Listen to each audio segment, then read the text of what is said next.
আসসালামু আলাইকুম ওয়া রাহমাতুল্লাহ। বাংলাদেশ জামাত ইসলামী কুয়াকালী পৌরসভার আগামী পৌর নির্বাচনকে সামনে রেখে আজকে 7 নম্বর ওয়ার্ডে আমাদের গণসংযোগ।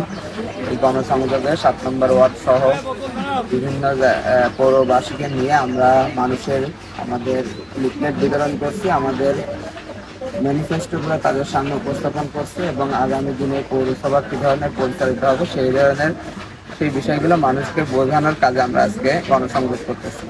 আমরা চাই আমাদের এই পৌরসভার নাগরিকের সুবিধা যথাযথভাবে আদায় হোক এবং পৌরসভার নাগরিক সুবিধা থেকে যারা বঞ্চিত তাদের অধিকার আদায়ে আমরা সচেষ্ট থেকে এই পৌরবাসীকে একটি সুশৃঙ্খল পৌরবাসীকে একটি সুষ্ঠু স্বাভাবিক জীবনযাপন নিশ্চিত করার জন্য আমাদের এই অঙ্গীকারাবদ্ধ আমরা করব। আমাদের এই পৌরসভার 7 নম্বর ওয়ার্ডে সব থেকে বড় সমস্যা আমরা যেটা দেখছি যে জলবদ্ধতা, যার কারণে এই মানুষগুলো সবসময় বাড়ির মধ্যে পানিতে আবদ্ধ থাকতেছে।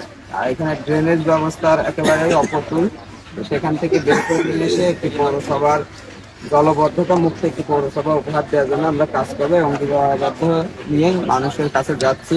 ইনশাল্লাহ সবার কাছে দোয়া চাচ্ছি যেন আমরা এই পৌরসভার নাগরিক সুবিধা নিশ্চিত করতে পারি। সবাইকে ধন্যবাদ। আসসালামু আলাইকুম।